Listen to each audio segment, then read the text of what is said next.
The year is 2019. Fnatic fans rejoice because they've won the World Championship. The Fnatic fans, they go on to Twitter to taunt all the G2 fans that were spreading the seed of doubt because everyone thought G2 was the favored son. Obviously this hasn't happened yet, but we're going to explore on what the World Championship needs to look like and how Fnatic needs to look like if they're going to walk away as a tournament winner. I am YamatoCannon, and I am going to be the host of this little mini-series called Timelines, where in a Doctor Strange type of fashion, we predict the timeline of a specific team or region and how it would play out if they would win the World Championship, because, of course, there is a world where each and one of these teams win the World Championship. So let's check it out. We'll go down the list of players and discuss the whole team, what kind of weaknesses they have, what kind of strengths they have, and what they need to do and what they need to improve on or what they need to cover up in order to win. So let's start out with Fnatic and their mid laner Nemesis. So Nemesis is a very interesting pickle because I've criticized him on some very specific points when I was at the analyst desk during the finals, and also in the best of 5 that they played before. I did some analysis that I posted on my YouTube channel. Nemesis is a very interesting pickle because he played in the LVP before and he played now his first year in the LEC. Fnatic has improved and he has improved immensely since his first split, and I think the big strength that Nemesis has is that he doesn't die to a lot of ganks. He is very, very solid and safe, and he plays very, very patiently, waits for Hilisan, waits for Broxah, waits for things to impact, and then he chooses his moments. His big weakness that I would say, and that will be portrayed here in the B-roll that I'm showing of Nemesis, is that when he's playing these assassins against a high-end team like G2, you could see that he's creating and causing a lot of blunders. When he's playing Akali, when he's playing Sylas, you can see clearly that in the early game, sure, he looked comfortable, but when he's super far ahead and when you play against an Akali that knows what they're doing, at that part of the game, they usually take over with the massive leads that Nemesis built up these games. So that is a big question mark, a big flaw in what Nemesis can and cannot do. And I think it definitely is covered up by specific champion pools. Meaning, when he's playing Corki, when he's playing Cassio, when he's playing TF, executing it in the late parts of the game is much easier, or something that Nemesis struggles less with. We saw his Cassiopeia play against Splice, where they were in a position where they should have potentially lost the game, but he took that chance to flash in and engage and then find the victory. Twisted Fate, we know that Nemesis Twisted Fate is a menace. The Corki as well, he knows how to execute on those majors, so to speak, or longer range champions that create space for everyone else in his team instead of those assassins. So Nemesis, in order for him to succeed at this World Championship, needs to hope that the meta avoids all of these assassins and he gets to play these champions like TF, like Cassio, that have been kind of buffed, and also the assassins have been kind of nerfed. We saw a far less, like a smaller Sylas Prio. We saw Akali also less of a Prio. Some people still play it. We saw Huni playing it in the top lane, for example. But this is something that might benefit Nemesis, and this is something we have to pay attention to, because Nemesis can be solid in cases where he gets to play the right champions. Another thing that might be worrisome is if he plays against the better mid laners in this tournament. He was playing against a Caps that was heavily underperforming. How will he match up against the best of the best? That's also a question mark. But in this specific Fnatic timeline, let's pretend that he gets the right champions and he plays at a higher level than usual in order to beat the best of the best. The next person in line is also someone that received a lot of flack, especially after the finals, because Jankos had such a massive performance. Broxah. So Broxah is a very unique player in the sense that, he has his own idea of how the meta should look like. He has good performances on Lee Sin, Elise, Gragas that has been nerfed. His Sylas performance showed or left a lot to desire, because he didn't really do much. His bottom lane carried that specific game when he played Sylas in the finals against G2, which was the first game. And Broxah seems to snowball very, very well. That's his big strength.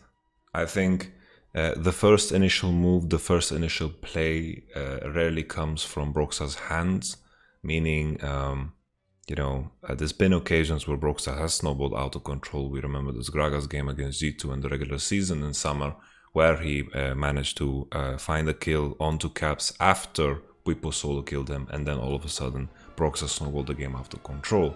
And I frequently see this pattern where if Broxah gets to snowball, if he gets to go ahead, then Fnatic as a team snowball that pressure all over the map. But usually that first initial play comes from Hylissang, and when the game comes in, becomes more of a stalemate and is more reliant on, for example, 2v2s in top, 2v2s in mid to decide the game, to make the first move, then it seems like Broxah is struggling.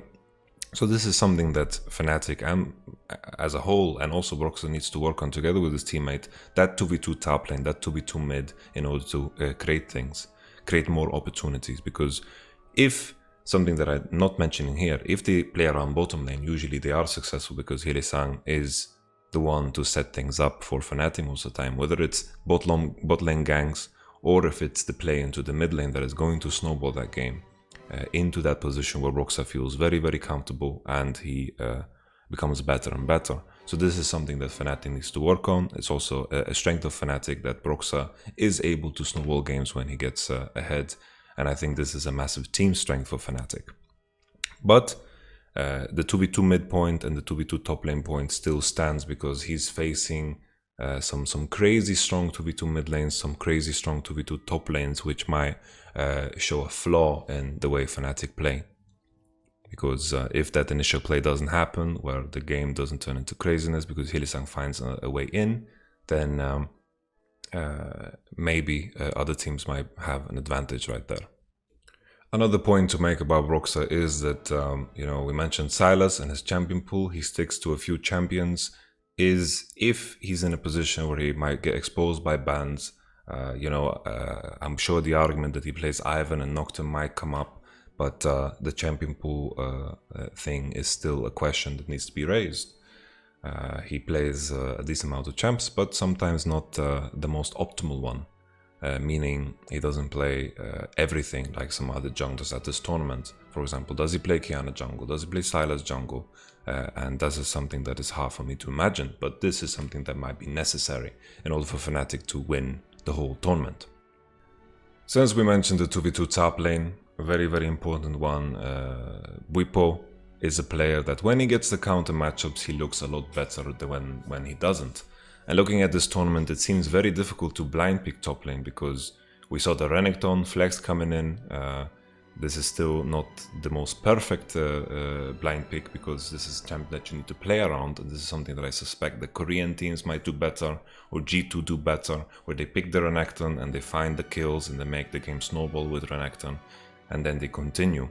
This is something that we saw Fnatic attempt against G2, but it didn't really work out that well. When Bwipo's on a counter matchup, it seems to work much better for them. They can leave Bwipo on an island when he's playing his Aatrox, when he's playing his GP, but with other champions he tends to bleed very, very hard. And this is of course based off of the most recent best of fives. This is something that they need to figure out a place for Bwipo in this meta. I remember even at the last World Championship when he found the Victor into the Aatrox and he managed to snowball these matchups very, very well. If they can find the counter picks for Bwipo and Bwipo can play the Bwipo way, meaning only forward, then Bwipo can be very successful at a tournament like this. But the biggest part that's scary is that I feel like the LCK has established that that playing through top lane kind of meta far before anyone else in this tournament. So I think a team like IG, a team like SKT, a team like Damwon will cause a lot of pain for a team like Fnatic because it becomes pretty much a race of can Fnatic's bot lane snowball harder than enemy top lane, and I don't think these teams are going to give up that much when it comes to the bot lane.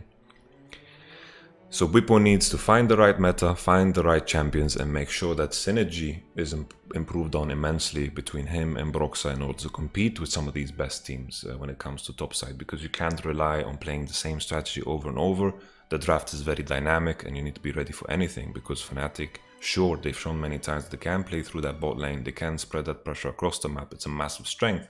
But if the game state or the draft puts them in a position where they need to play through top, then they can't be caught with their pants down. So it's very important that they improve on this point, they figure out the specific picks for Bwipo, whether he is going to be left on an island or if he finds the picks where they are stronger in 2v2.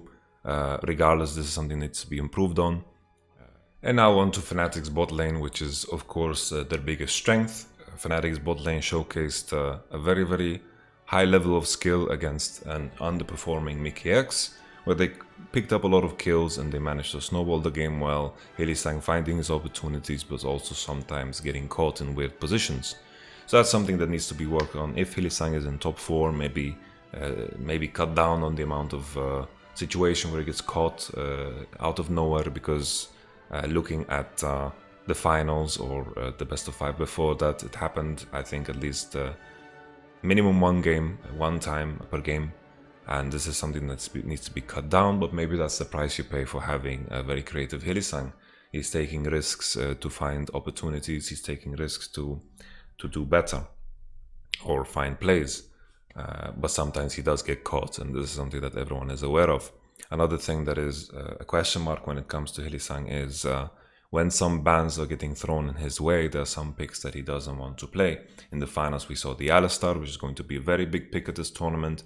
We saw the Nautilus also not being picked. His counter to Thresh was Shen. And I think Fnatic's bot lane gets away with a lot in draft, meaning that they don't play everything like many of the other bot lanes. They prey on the fact that they have more experience than many of the bot lanes here in Europe. And that's not the same case when you play at the World Championship. If they play against RNG's bot lane, they have more experience than they do under the belt. They're not gonna get punished by a Shen when enemy plays Thresh, for example.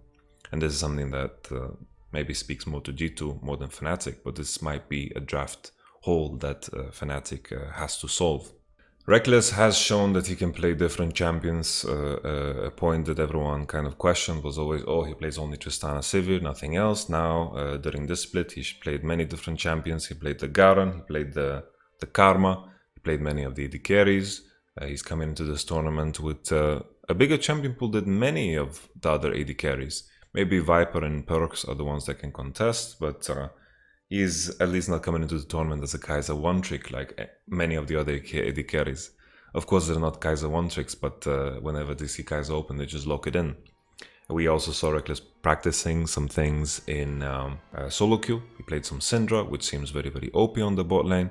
But in general, Rekkles and Hylissang come into this tournament with massive form. The big question mark is the history that is between Rekkles and some of the other players. You know, we have to bring it up. For example, Rekkles against Uzi, we don't know how that's going to happen. They have a history of of playing, and Fnatic is always on the losing end. Last year they didn't get to face each other. Probably Fnatic in that form would also win, and maybe we wouldn't even need to raise this question. But I feel like when it comes to Fnatic's bot lane, their form needs to continue to grow, they need to continue to be better, they need to find a way to draft for themselves where everything works out and not put themselves in soft counters that they kind of figured out how to play over here in Europe. I think that might be a big risk coming into this tournament when they play against the more experienced bot lanes. If they pick a Shen, then I think the enemy team will most likely punish if they play against RNG or, for example, SK Telecom.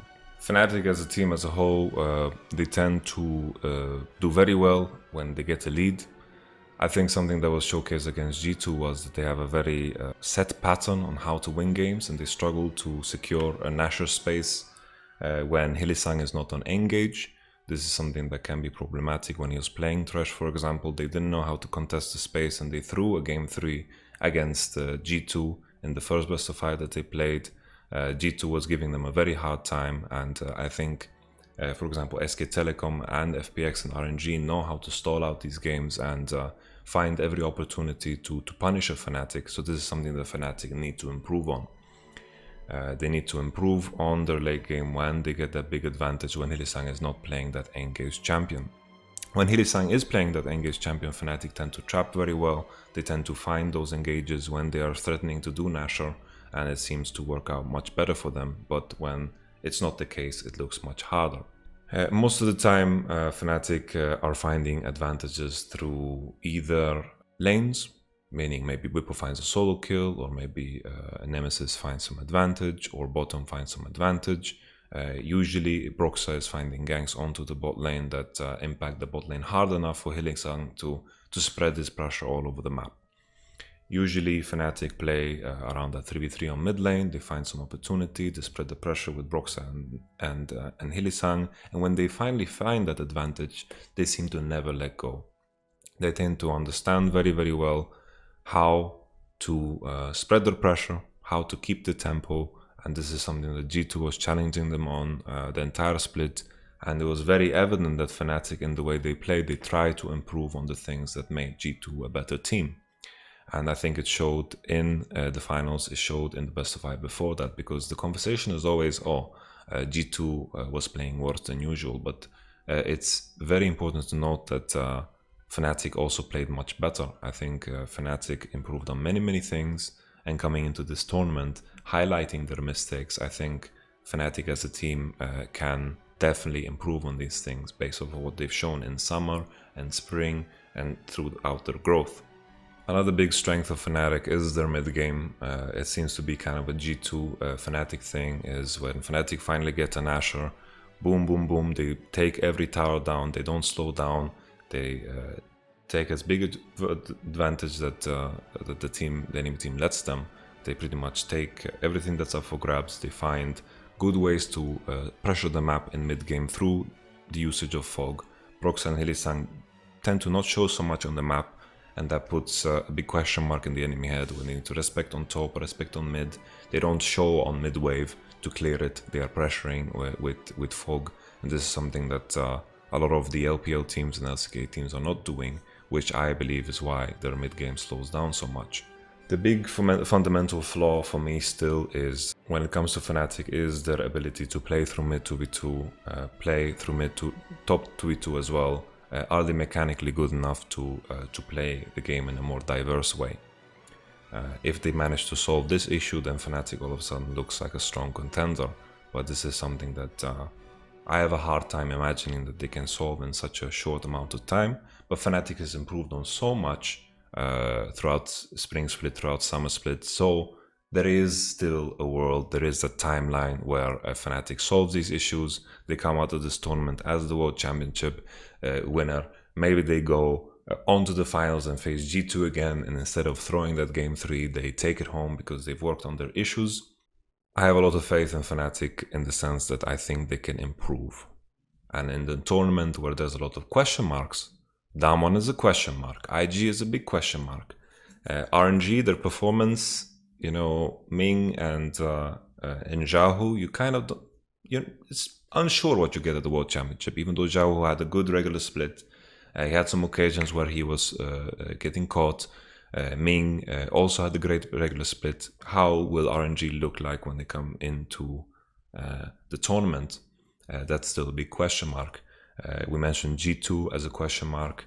There's a lot of teams here that you don't really know what you're getting, and Fnatic is consistent in the sense that they have a steady growth curve. They're getting better and better, and they are more reliable than some of the other teams at this tournament. So Fnatic definitely have a chance. There is a world where they can make it. So let's see how it goes. So now to summarize, the perfect Fnatic meta at the World Championship would be a one where they can play around bottom, where Hylissang plays something that has a lot of initiative, where Nemesis is allowed to play something that isn't so mechanically intense in later parts of the game, like the Assassins, where he gets to play the TF, the Cassio, the Corki, mages in general, that allow him to create space for Reckless, and Bwipo in a position where he can either pick counter picks, or he has those champions that are good to survive on their own and scale into the late game, like a GP for example, or the Aatrox that was such a niche pick, or not a niche pick, but a strong pick for Bwipo. If the meta falls in such a place, then Fnatic looks stronger. If you think about the teams that Fnatic might struggle against, I think the three that come to mind instantly is of course SKT, G2 and FPX, just because I believe these teams are more well-rounded. There are no eye-gouging weaknesses that stand out when I look at these three teams. Even though, sure, I can admit that FPX maybe is a team that I haven't researched as extensively as the other two. SKT and G2 come into this tournament as favorites because they are so well-rounded across the board in terms of their individual skill. Another thing to highlight is if Damwon and IG get to play in a meta where they can be very focused around the top lane and they can stabilize bottom, all of a sudden that could be a tough matchup for Fnatic as well. Damwon playing around top, IG playing around top, and them stabilizing bot. But of course, the meta is wide open. I feel like right now the World Championship allows for a lot of different types of playstyles, and no one's really copying anyone else. There is a sense of meta, but I think there's always going to be fringe picks and outside of the meta picks that allow teams to play to their own strengths. For example, if Fnatic play against Damwon, maybe they can snowball onto a weak nuclear and a weak barrel. Maybe they will snowball faster because that's how good they are. So these are the matchups that are going to be the most interesting to me when it comes to Fnatic, because these are teams that maybe Fnatic struggles against or can win on a good day or a good meta day, or if they improve on their weaknesses.